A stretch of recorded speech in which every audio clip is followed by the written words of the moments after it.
There it goes. Okay, so recording started and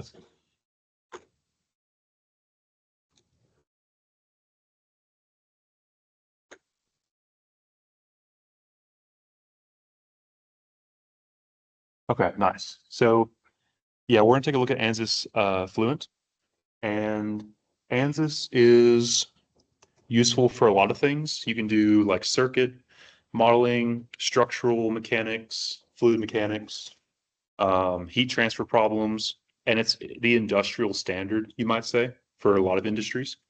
So it's got like a full company behind it that maintains it and updates it, and it has a lot of documentation on the website. So if you want to read through thousands of pages of equations and whatnot, then it's there for you. Um, and so if you're doing research in fluid mechanics, then the research computing team at USF, they have like a license you can get.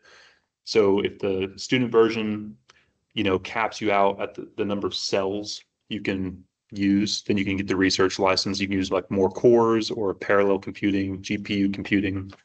That's all unlocked with the research license. So we're going to focus on fluid mechanics today, since we're doing turbulence, that sort of thing. But some applications, like why would you care about this, would be that, for example, like what I do cloud contrail modeling. So it's like cloud physics and atmospheric modeling kind of combined into one. And uh, I use a package called UWLCM, which is just another CFD solver that's focused towards clouds and atmospheric flow. But Ansys is really, really good at doing things like F1 car drag force and pressure force and things like high fidelity simulations of that sort. So that you might do want to do that. Or maybe you want to simulate like ocean surf or something, and you want to be able to simulate the sand particles like moving through the turbulent currents as like the waves crash for some reason, or you want to look at the lift on an airplane or something like that, then it's very useful for doing all those kind of predictive simulations. Uh, so then you might be like, well, why would I even want to do that? And so the reason there is if you can do a predictive simulation with this computing that's very high accuracy and basically free nowadays, then you could, let's say, develop a new type of wing for a plane and actually test it before you'd even build the prototype. So you could save a lot of money in the initial design before you build a prototype and then test the real thing. So it could save you a lot of money in the long run if you can do simulations ahead of time. So what I've done is I asked ChatGPT to make me this. This is a plane with a cylindrical wing, so it would not fly at all. There's no way.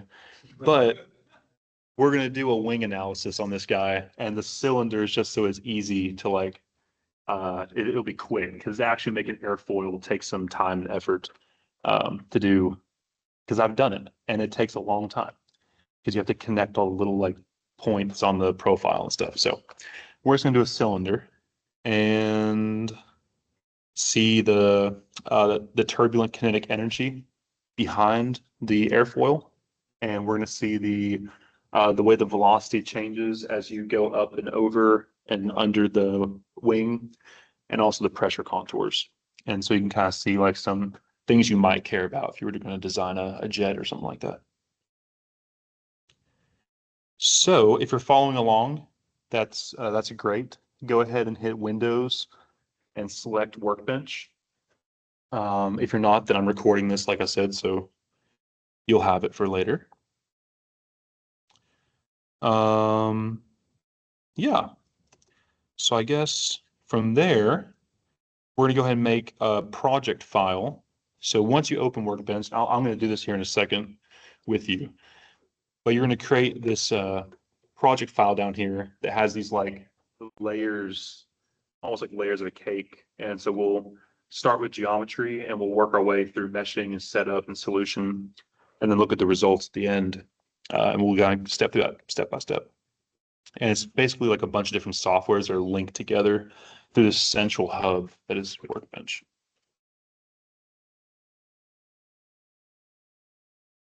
So, yeah, okay.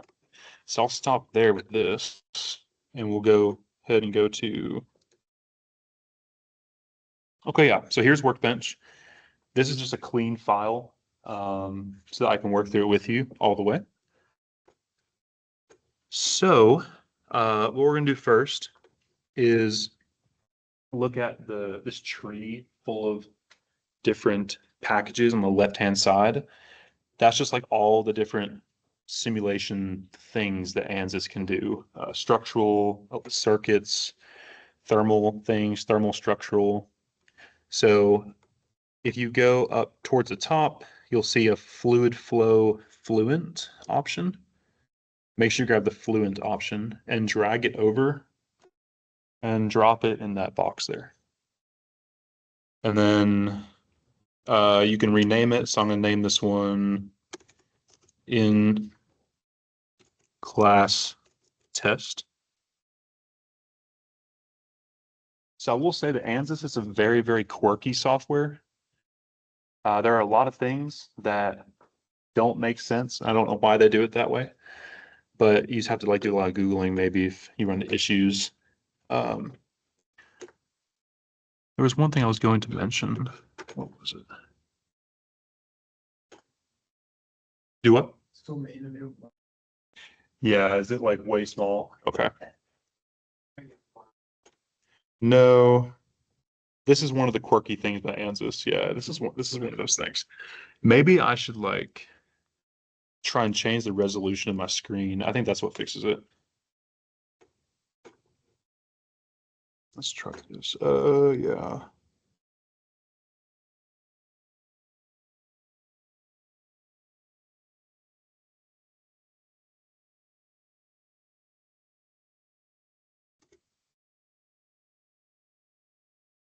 A ton better. Okay, good. Yeah, that's one of the things is it only likes 1080p resolution. Oh. If you try to have it in like 4K or QHD, it will like not even save videos because it like just doesn't know what to do with a high resolution screen.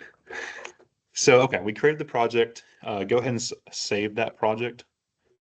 So I see Control S and save it as like whatever you want. I'm gonna call it in class example.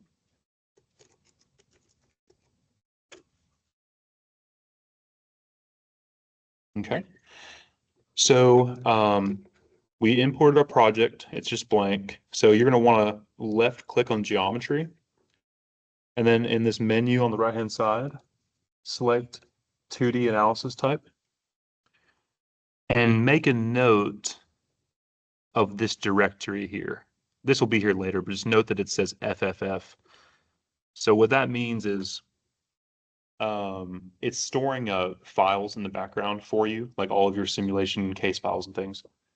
So if you were to say have like this project file and then have another project file, like for example, if I came over here and grabbed another fluid flow fluent and stuck it down here because I want to have a different case, if I clicked on that, this says FFF1. So that's the file that has all of the items for that simulation. So when we save our videos later, all the videos will be stored in that directory and you can go find them from there. So I'm going to delete this, but that's something that's good to note. Okay, so we changed it to 2D analysis type, and yeah, that's all we have to do there. So go ahead and right click your geometry, and then click New Design Modeler Geometry. There are a couple different options for geometry. There's like a SolidWorks-esque one called Space Claim that if you want to do like 3D modeling, you can, but it's kind of clunky from what I remember. You can also you can port SolidWorks geometry into Ansys. So that's probably the best option if you really want to make something complex is use SolidWorks and just send it into Ansys.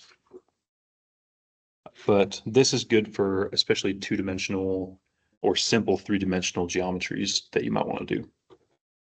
Okay, so What we're going to do is first go up here to units and make sure it's on meter. If you want to do something small scale, you could change it to millimeter or micrometer, whatever you wanted. But I'm going to leave mine in meters. And then go ahead and click on XY plane. That'll open up this coordinate axes. And the bottom right, click on Z. So that'll rotate us into our XY plane. So then all your tools for drawing are down here in the bottom left under sketching. So you can click sketching. And then what we're going to do first is we're just going to make our computational domain. So whenever you're doing CFD, you have to kind of think about how the computer sees this, not how you yourself see it. So the computer doesn't really know there's anything there right now. So you have to tell it like, I want a big piece of air that is like this many meters by this many meters or kilometers by kilometers or however big. But you have to like give it the fish tank per se, and then you put water in the fish tank and you throw like a little submarine in there, if that makes sense. And then, but the computer only sees the fish tank. So if we click rectangle and just draw a rectangle like that, that is the fish tank. So we're creating that first, and then we'll move on to the other stuff.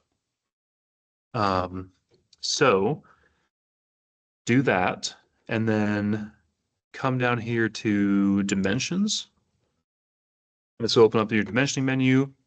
You can select general, and then left click, drag and drop these generic dimensions here, H1 and V2. And then in the bottom left, the details view, you can then input what you want there. I'm just going to do 50, enter by 30.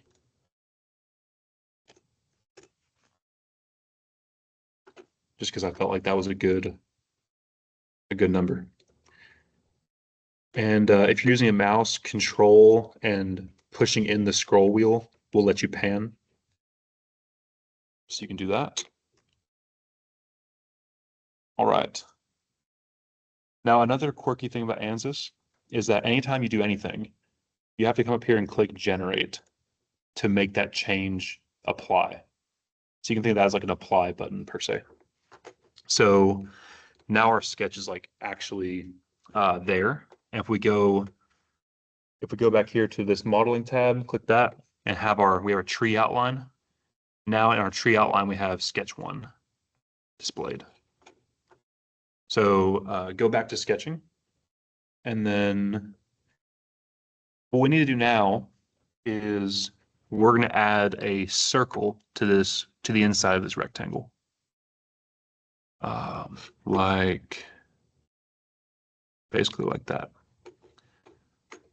And so the reason we're doing that is we're going to make it to where everything that is outside of the circle, but inside of the rectangle, is going to be filled with air.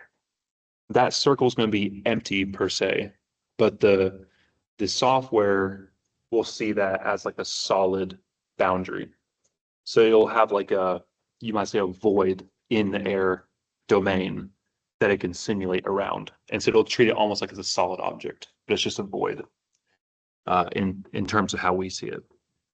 So draw that circle, go back to dimensions, general, and click the surface of the circle. You can drag that, you get D3. I'm gonna set mine to 2 meters. And then I guess as well, probably, yeah, I'm gonna put a dimension as well to where it's right in the center. So 15 meters there. And then click generate.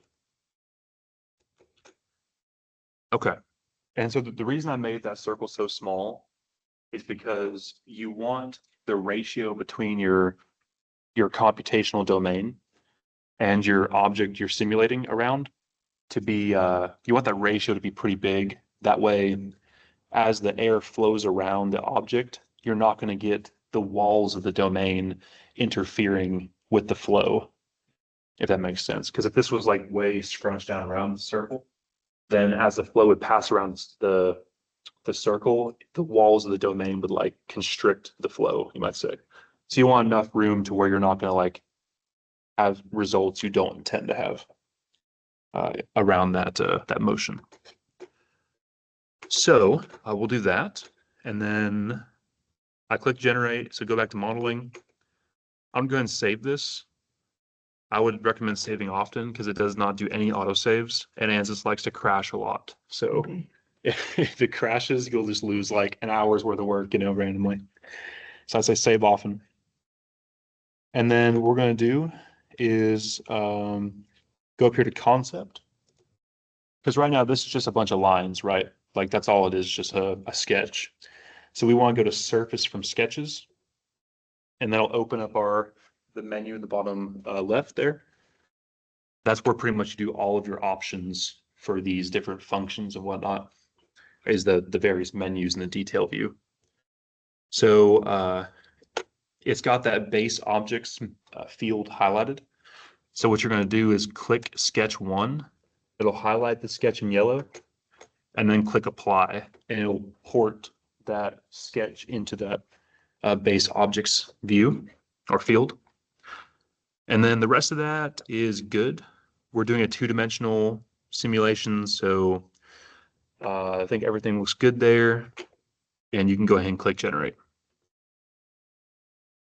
All right, so now we have this guy. Now it's dark gray. That means that we actually have a surface now.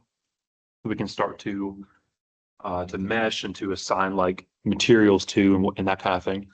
So everything that's in dark gray will be air later on in the CFD solver. And then like I said, that circle, the light blue circle, is going to be a void that it's like going to simulate around. So I believe that's it for right now. So I'm going to go ahead and save this and go back to Workbench. Are there any questions about? I'm gonna pause just in case computers handle that differently. Some are slower, some are faster. So I'll pause for just 1 second. But are there any questions regarding that first bit?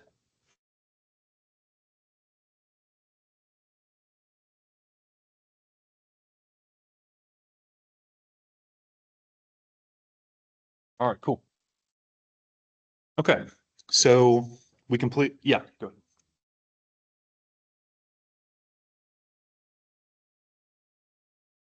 Yeah, how to create the surface? How to create the dark gray? Yeah, so to make you mean how to get it here, right? This dark part. Go to concept, and then come down here to surface from sketches. And then when you click that, let's see, this menu will open up, and then you click this base objects field, and then you select sketch 1.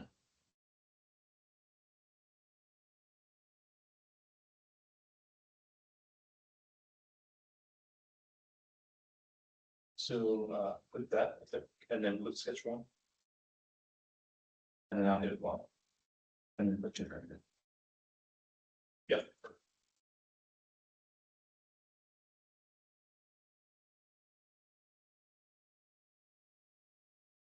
All right. So now we need to do the meshing. So because this is like a bunch of different softwares linked together, what you need to do now is click on mesh, right click that, and then click this update button. So what that's going to do is take your geometry and port the geometry into the meshing software. So that'll take just a minute for it to do that.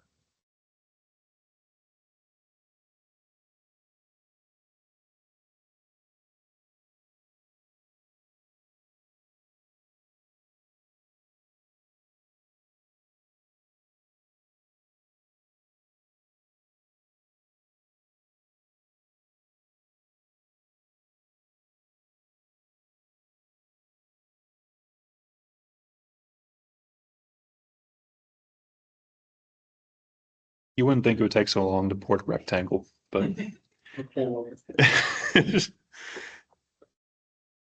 let's see.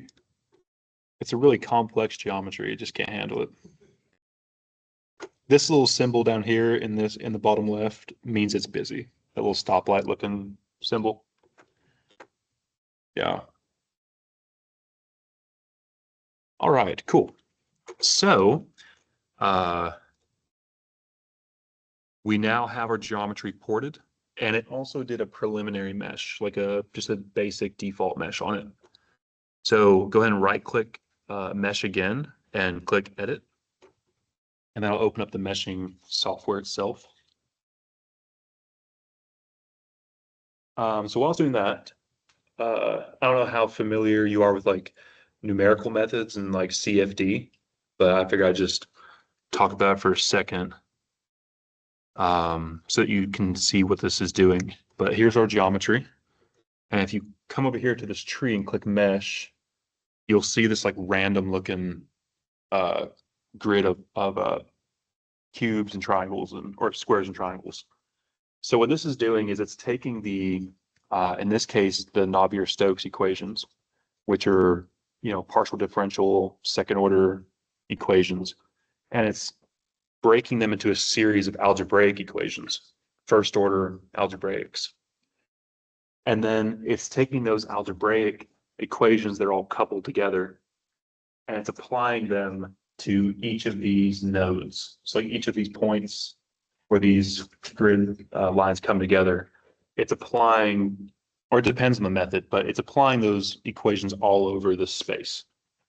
And so then because they're a bunch of algebraic linear equations, you can, and they're all coupled to each other, you can go through and solve them, and you can basically get the error lower and lower and lower, depending on how fine that grid is and the type of numerical solver you use. And so you could technically do that by hand, but it would just take you forever. So that's why with computing power nowadays, you can get that grid size very, very small.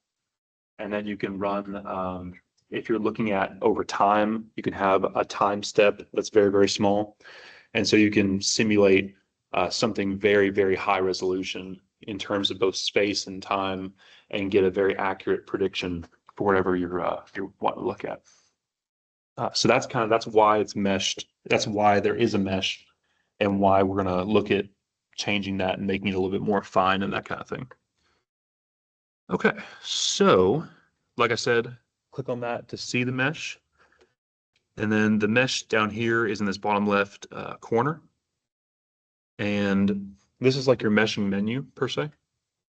So there's a lot of things you can look at, like the quality of the mesh, and that just gets into like how good is it. If you start looking at complicated meshes, you might need to adjust it to make sure the quality is good for your simulations. But there's lots of different things you can look at, like statistics of your mesh and sizing controls and that kind of thing. But all we're going to do is click on element size, that menu, and give it a number like 0.25 meters. If you go too small, it'll take a long time to mesh. You'll sit there and clock on it for a long time. And then you have to come down here on the bottom. There will be like a stop calculations button, and you can stop it if you need to. But so do that, click generate, and it'll sit there and calculate that out.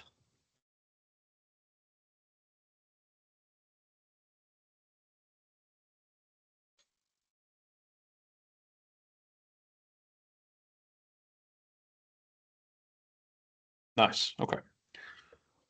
So there we go. We have our nice little mesh now. You can zoom in, see it. Yeah, so we're just going to leave it pretty simple, just basically squares today. We're not going to do too many controls.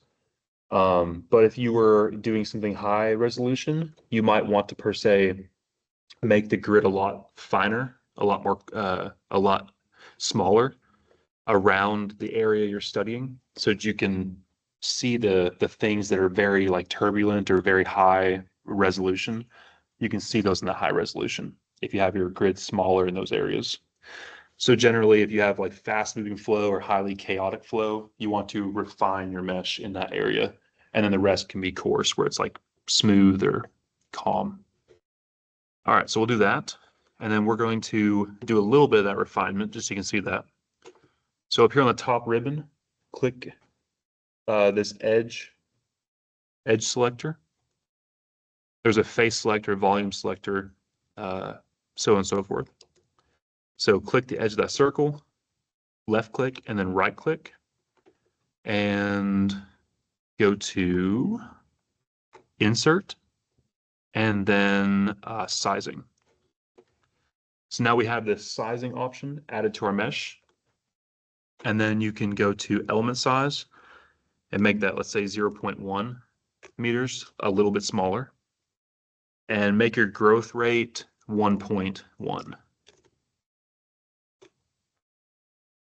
And then click on Generate again. So that'll apply just a little bit of a refinement around the cylinders. We can see some better detail where the flow is going to be changing, wrapping around that.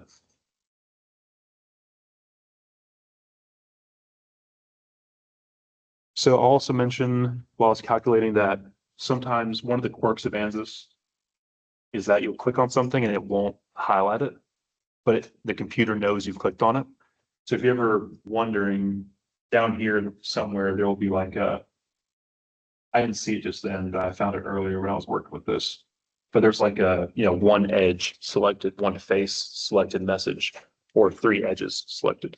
So if it's ever like not showing you the highlights you're looking for, you can check that to see if you've actually clicked on it or not.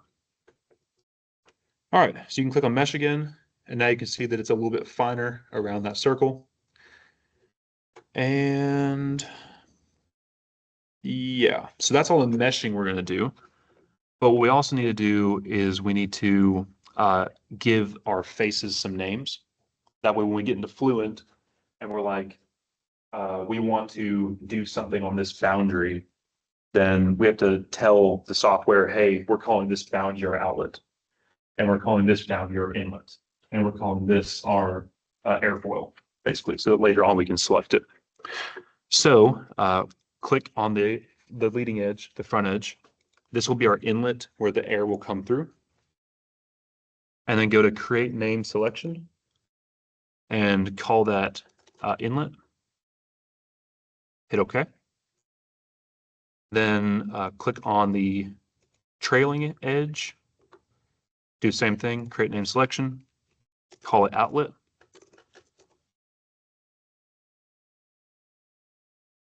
And then the top edge, yeah, see, it didn't even color it, but it does know that that's selected. So yeah, create name selection, call this top, and then do the same thing with the bottom one, call it bottom, and then go in and select the circle and call it airfoil. All right. So that is what we need there. Now what you can do is go down to Mesh, right click, and click Update. So what this will do is it'll generate the mesh, but it'll also send the geometry to Fluent. So now we know successfully we ported our mesh and geometry to Fluent. All right, so I'm gonna go ahead and save the project. You can save from anywhere, Workbench or the meshing or whatever, and it'll save the whole project. So do that and go ahead and minimize that and go back to Workbench. And so now you'll see that our geometry is checked, mesh is checked, and we can do the setup. So are there any questions about the meshing process before we go into the Fluent?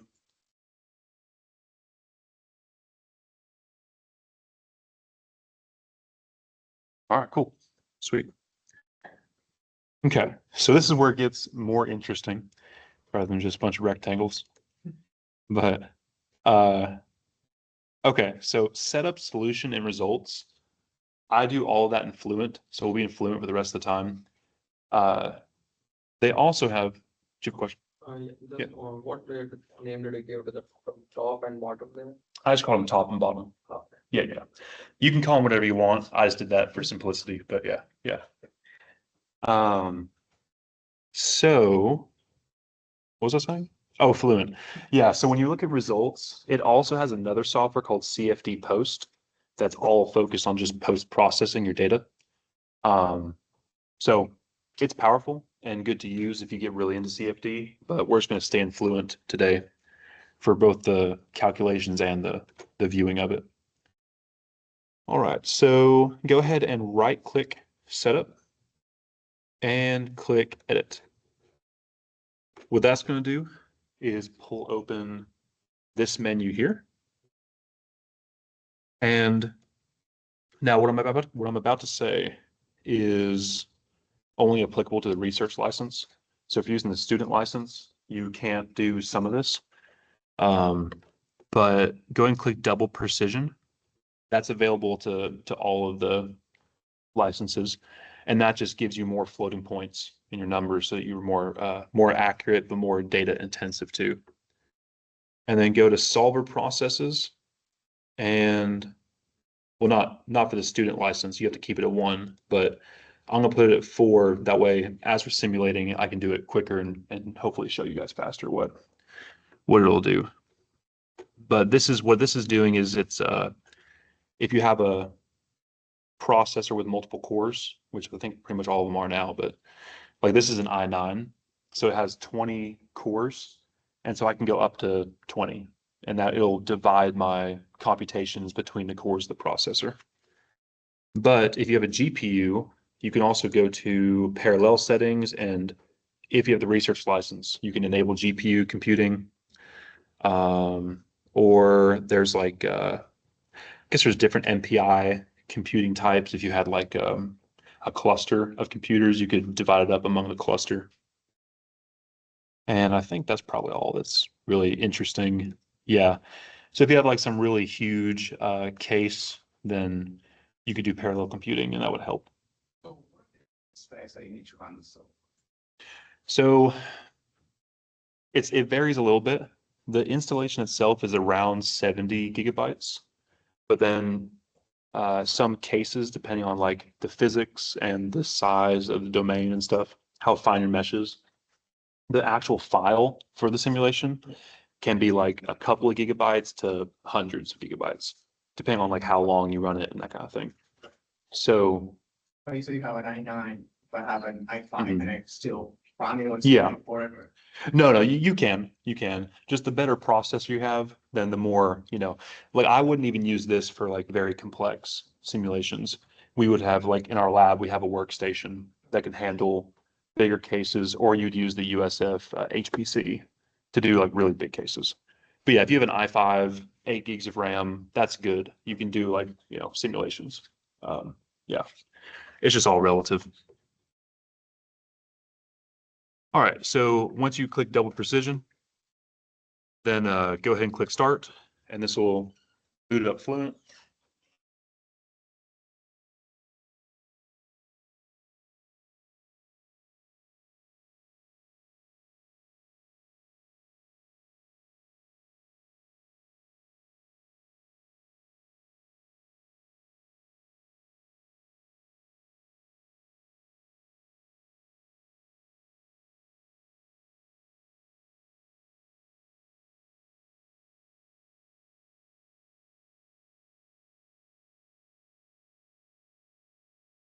All right. So I think it should be, no, it's still loading. There it is. All right, so it's still loading in, but now you can see our mesh there, and you can kind of see it's already assigned some boundary conditions. This is an outlet condition, you have an inlet condition over here. It does that because we named it outlet and inlet, and it just recognized the naming and went ahead and auto assigned a boundary condition. Because if you think about it in computer terms, we have this domain, this geometry with the mesh, but that's all the computer sees, just this rectangle with a bunch of grid points. So we have to tell the computer, what do you do at this side? Because all of this is just nothing that it sees. So we have to tell it, what do you do here? What do you do here? What do you do here? What do you do here? Because this whole area will make air. And then it'll put equations there. But then we have to say, like, because we have this finite domain, then what do you do at the boundaries? So we'll get into that here in a second, but go ahead and click out of this new features message. And we'll see this general screen. So on the general screen, you're going to go ahead and select pressure-based. Pressure-based is like is the solver type for that's used most of the time. It's your like subsonic flow solver. So a density-based solver is usually used in supersonic flow. And so unless you're doing that, you use pressure-based. Then leave it on absolute, planar for the 2D space, but select transient. And we're going to leave gravity unchecked because we're not really looking at anything moving with gravity too much. But select transient because this will allow us to look at time steps for the simulation. So then open up the model tree on the left-hand side. And here's where you can select all the different models you might want to use. So if you had like a water, vapor, and air both into the domain, you could do a multi-phase model and show water, vapor, and air interacting and mixing. Or if you wanted to look at thermal calculations, you can enable energy or radiation calculations. If you want to look at that sand in the surf example, you could activate the discrete phase model and have like particles that it's tracking through the domain. Then it has melting and solidification. If you had wanted to model like ice in a freezer as it's thawing or something. And then all these other ones that I haven't really played with much. But what we're interested in today is probably just this viscous model. So if you double click that, then it'll open up the viscous. This is just your turbulence modeling. So we've got a bunch of options like K epsilon, K omega, detached eddy simulations, or if you want to keep it simple, you can do laminar, and then it'll just be like kind of like one of your simplest cases. But we'll do K omega to give it some level of complexity in the turbulence calculations. And then we'll select SST because that's like a good hybrid model. It's kind of like the best RANS model you can use. So we'll do K omega SST and then just select OK. Just leave it all default. I'm going to save it real quick. We'll move on. Okay. So I think that's all the models we need. Yeah, because we're just looking at fluid flow around an airfoil. So we don't need energy. We don't need gravity. We don't need particles or anything like that. So you can go ahead and close the models tab, open up materials. So if you double click materials, you get this menu. This is where if you wanted to, if you wanted anything more than air and aluminum, you could add different metals or water or carbon dioxide or whatever other kinds of gases you might want to simulate, or water, liquid water. You could add that all there, oils. So you can define materials by clicking create edit, and then Fluent has this database here. You can go through and select from a bunch of materials that are already defined. And I don't even know what this one is, but it has like all the data already preloaded. So that's useful if you want to use that.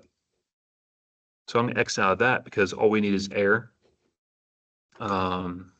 So you can also modify properties if you want to change, like let's say you wanted to do this at a higher altitude, or you had some sort of custom Well, it might account for the higher altitude itself, but let's say you had like a custom value you want to put in there, then you could. Okay, so we have that. So then open up cell zone conditions. This is going to tell the solver what is in all of these cells. So that's why it says air here. That means we're assigning air to each cell. That's what our domain is full of. And I'm going to leave it called surface body, leave it as air, and then just hit apply. Close out of that. I think that's all we do there. Yeah. Okay. So now double click boundary conditions. Like I said, this is where we're telling the computer when you get to an edge, what do you do? So we're going to go one by one. So for the airfoil, we want to keep it as a wall.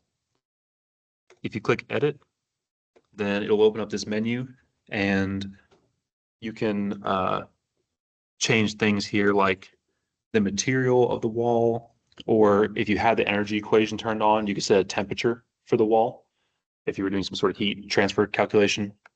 But we're just going to leave it as just a wall. And that just means it's solid because our airfoil is solid. Then for the bottom, we're also going to leave that as a wall. So that's just going to keep it simplistic, but you could think of this almost like a wind tunnel, a giant wind tunnel with walls on top and bottom and air flowing through. So leave it, let's see. Yeah, keep it as it is, hit apply, close. Then inlet, we're gonna have that as a velocity inlet. So what that is doing is it's saying, we're gonna set the condition at the inlet of the domain to be a constant velocity that we know. So I'm gonna set that to 67 meters per second. 67 because that's about how fast a Boeing 737 travels at takeoff. So we can study subsonic or incompressible flow with like a realistic type condition. So, oh yeah, and this being 2 meters is also roughly the size of a airfoil for a 737. So I'm sort of tailoring it around that condition. So do a 67. The magnitude is normal to boundary. Then just hit apply and close. Interior surface body, it doesn't have anything. You can just close that. The outlet, we're going to do a pressure outlet. So this is a common boundary condition. It's just saying that here the gauge pressure is 0. So it's just saying like that it's atmospheric pressure. That way the solver knows that condition there at that outlet edge. So you can just say apply, close. And at the top, we want a wall as well. And so you can just, same thing, apply, close that. I'm gonna save. So after that, we have all these menus, mesh interfaces, auxiliary geometry, dynamic mesh. I'm gonna ignore all of that. That's stuff I haven't ever played with, so I don't really know what you'd want to use it for, but there's a lot of stuff in here that I don't really use. So you can come down to go ahead and go to solution down here. So if you click on methods, we're going to leave it default, but you can change your pressure velocity coupling methods depending on the physical scenario you're working with. Some are better than others for certain scenarios. You can also change the order of your discretization, which is essentially it tells you how quickly you'll get an accurate solution. But higher order schemes are also computationally more heavy because the equations get longer and bigger and have more terms and whatnot. So I'm just gonna leave it all default, but that's just kind of some knowledge there. We have some relaxation factors, which I'm not gonna get into. I'm just gonna leave them default. And then come down to, you can click monitors. This is where if you wanted to keep track of your residuals or your convergence conditions, which is whereas it's going through its iterative solving process, it has these errors that's calculating at each iteration step. And that error, it's like a sine wave converging on the x-axis of a graph. And the residual is like how close the sine wave is to that x-axis. So as that residual gets smaller, eventually it says, okay, cool, the error is small enough. I'm good, I'm converged, and now I can move on to the next time step or whatever. So if you want to track that, you could. I think if I double click it, yeah, so here you go. So these residuals, you could even say click one and add some zeros and say like, I don't want you to converge until you hit 1/1,000,000th or however small, but I'll just leave it default. So it all depends on how accurate you want to be and that kind of thing. And maybe you need that in order for it to converge. So cell registers, I think it's all we have to do. So go and click initialization.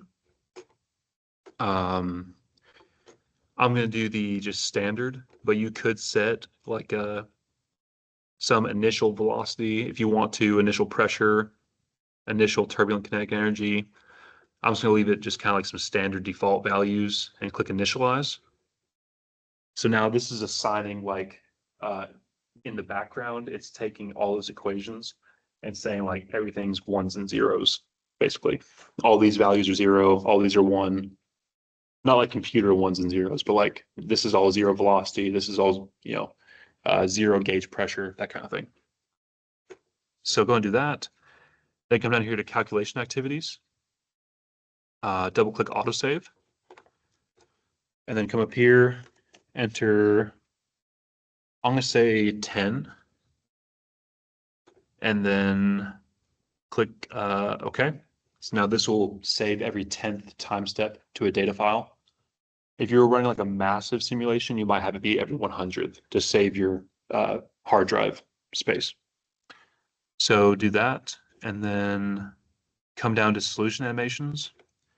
This is where we can create monitors to track like pressure or velocity or temperature, whatever you want to look at. So you'll go to new object, select contours, and then I'm going to call this first one, let's see, I'll call it pressure object. Then you'll select pressure and then make sure this is static pressure. And then down here, select the interior. That's where it'll track it through the interior this way. And then I think you can just go ahead and hit save display and close. And now you have this pressure object here. So now you can come up here to the name of this. I'm going to call it pressure, or I'll call it static pressure. Record, I'll do every one, I guess, time step, and save it to an HSF file. That'll be, you can create videos with that. And then make sure pressure object selected and hit OK. Then down here, you'll now see there's this static pressure monitor there, or animation. So now I go back here, do it again, contours. I'm going to do velocity object, change that from pressure to velocity, and then velocity magnitude on the interior, save display, and I'll call this velocity magnitude. And then I'm going to do one more, and I'm going to call it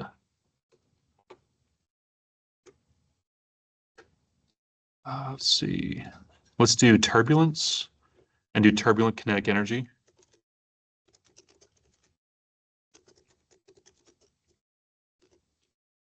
And then again, do the interior, save display, close.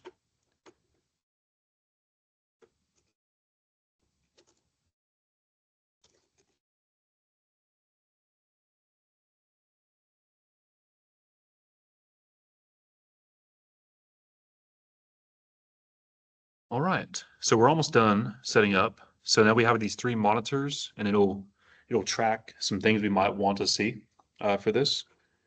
So then double click run calculation, and this is the last step. So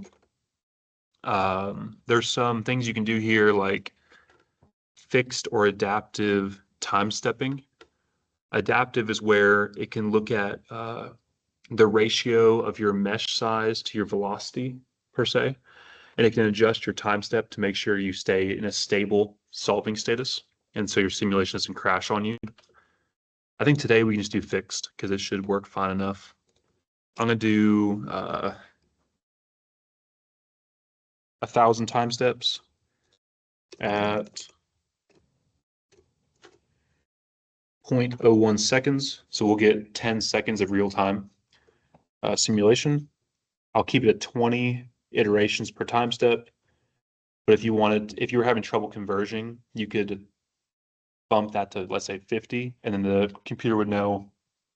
Because what the 20 means is once it hits 20 iterations, it'll say, yeah, I'm done regardless, and it'll move on. So you can make it 50 to force it to stay longer if it needs it, and keep cranking on the calculation. So I think that's all we have to do there. I'm going to save it very fast. Data file quantities is where you can port in more like custom quantities, like maybe you want particle diameter. If you're using some sort of like a discrete particle method, you could port in a particle diameter quantity and it could track that as well. But the standard quantities are already auto included, so we don't have to do that. Okay, so I saved it. So go ahead and click calculate, and it'll open up our various visuals here.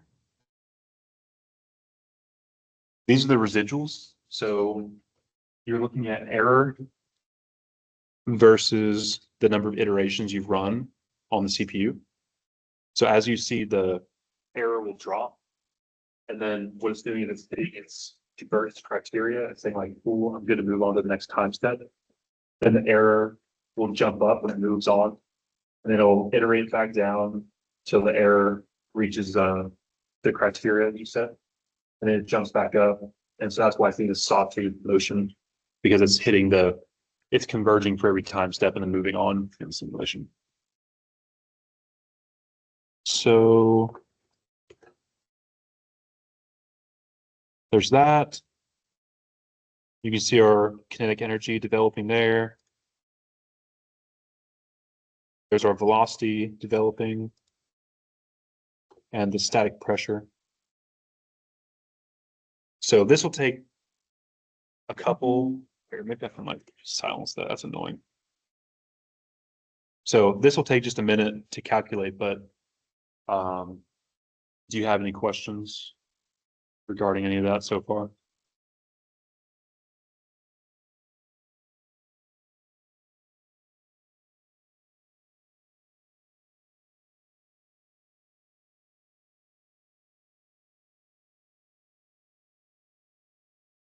I'll probably let this go to like maybe 20%. I might force stop it just because I don't want to waste your time with it just calculating. But one of the main limitations on a laptop is cooling, because even like this guy, it's like really trying to force some air to these heat exchangers. So usually with CFD, you'll want to use like a tower, some sort of workstation where it can actively cool better. So like even though this can do 20 processes on the CPU, I'd be kind of afraid of melting something if I actually try to run at 20. I think I've only ever done like 4 because it keeps it within 10 pretty well. But we have this workstation in the lab that has 56 cores, and we can run that at like 56 because it can actually have the airflow it needs.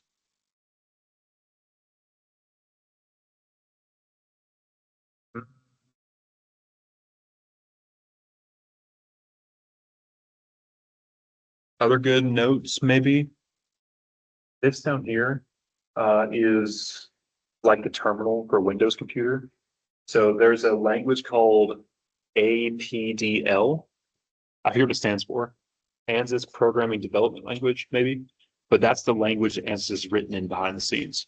So it's, you might say, kind of like Bash or C++ or something. Some people who are really good at Ansys can do everything we did graphically in ADPL. And so if you have a command that you're like is more custom or you don't really know how to implement it through the graphical interface, you can learn how to code in that and set what you want to set through the terminal or console. Some other things that are good to know, maybe you can check the quality of your mesh with this check button before you start the simulation, and it can tell you kind of like auto look through it and be like, do you need to change something or did it look pretty okay?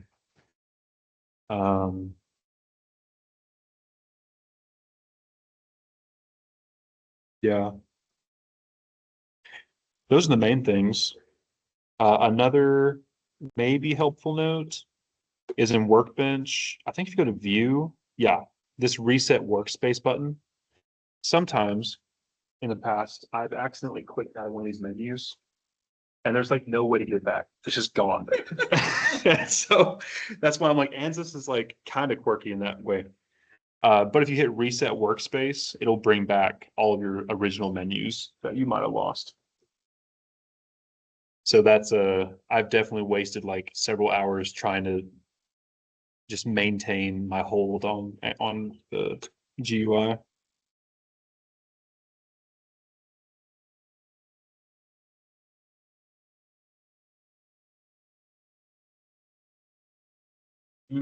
Another good note is for some reason, Ansys likes to make videos in MPEG format, not MP4.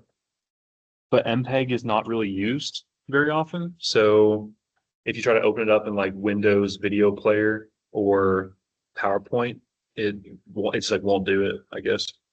So this Prism video converter is just like a free one I found on the Windows Store that can do that conversion to MP4 if you need to. Or I think there's like a Michael was telling me about some other open source video converter, VSL, maybe. I think is what he said it's called, or VLS. But there's open source converters out there you can get to do your video transitions if you need to. All right, so I'll go ahead and stop that so we can look at the results just a little bit. All right. So now we go to results. This is where if you wanted to use CFD post, you could use CFD post. It looks prettier, has like more power to it. But Dr. Vassal said when he was in grad school, they didn't even have CFD post, so he did all of his stuff in Fluent itself. So you can go down here to animations, double click playback, and then from playback you can see all the frames of your simulation.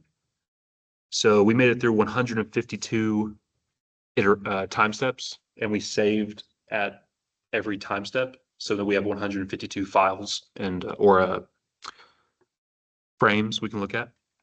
So you can hit play and you can see it iterating through all of those. And then you can select velocity or turbulent kinetic energy. So just for an example, I'll select static pressure, and then you would just hit right. Wait, that's my bad. Go down here, click video file, and then I'm going to select maybe turbulent kinetic energy, and then click right.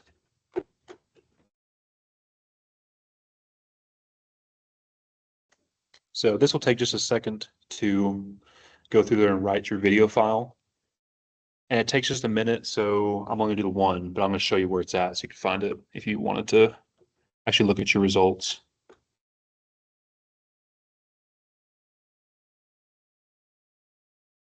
But while it's doing that, I'll open this guy again. I ran a case before I got here, and so again, right, we're looking at the cross section of that cylindrical wing. So thinking about how wings work and that sort of thing. This is our velocity contour. So if I hit play, it's not very long video, but you can see how the inlet is about 67 meters per second. And as we hit the curvature of our airfoil, we get the higher velocity on top and on bottom. And then we have this low, like stagnation velocity on the leading edge. And then on the trailing edge, we have like a drag, smaller velocity in the back. Then if we looked at static pressure, then you can see that there's areas of the higher pressure here and then lower pressure on top and bottom. So you can imagine on an actual airfoil, this would be a higher velocity on top and a slower velocity on the bottom. And then the pressure, you'd have a low pressure on top and a high pressure on the bottom to get lift. But because we have this symmetrical cylindrical cross section, then we just have it like a symmetrical pressure and velocity. And then for the turbulent kinetic energy, you can see there's like this area of high turbulence in the wake of our airfoil, which you would expect. Yeah. So I think that's just about all I had. Oh no, what's it doing? There we go. So let me go back to Fluent. All right, it finished writing that file, so I'll show you where to get to that. I'm gonna save it one more time that we're done. So what you want to do is go to your go to wherever you saved that file.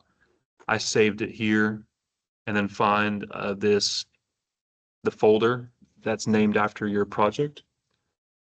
There's also a backup folder. Don't mess with that. That's just like Ansys only has that open when the project's open, and it'll close that when you close the project.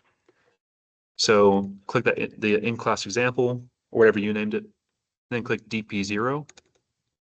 Here's that directory I said to make a note of. So if you had like, let's say 10 different cases in this project file, you'd have FFF1 or FFF and then FFF1, 2, 3, 4, 5, 6, so on and so forth. So click into that and then click Fluent. And then, so all these .dat files and .hsf files are like these data files that you're writing as you do your calculations. But that's kind of irrelevant unless you want to look at that. But you can go up here to type, click MPEG, and then here's that file. So if I double click it, it's going to want to try and use media player, but I don't think it'll let me. Or maybe it will. No.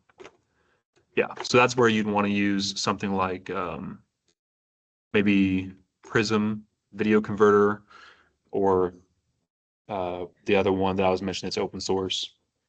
And you can convert to MP4 and view results that way. And that's what I did to get my my videos here in the PowerPoint. So yeah, there's this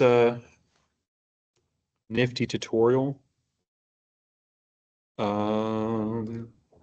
Yeah, there's this guy here. When I was originally doing this, learning this case setup, I went off this tutorial to look at some of the different things I needed to set up. And there's lots of tutorials on YouTube if you want to look into different cases, like actual airfoils per se, or maybe a fluid flow through a pipe or something like that. So anyways, I just want to show you that's there in case you want an extra reference. And I think that's all I have. So are there any questions about anything this or? Yeah.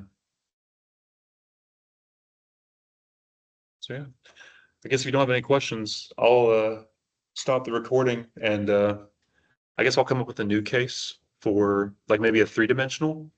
If you have ideas, you're welcome to email me or Teams message me and I can try and create a case that you might want to see. But I'll maybe think of something 3-dimensional that we can look at with like heat transfer or something like that, maybe. And we'll do that on Thursday. But so yeah, cool. Have a good one. I guess we're done.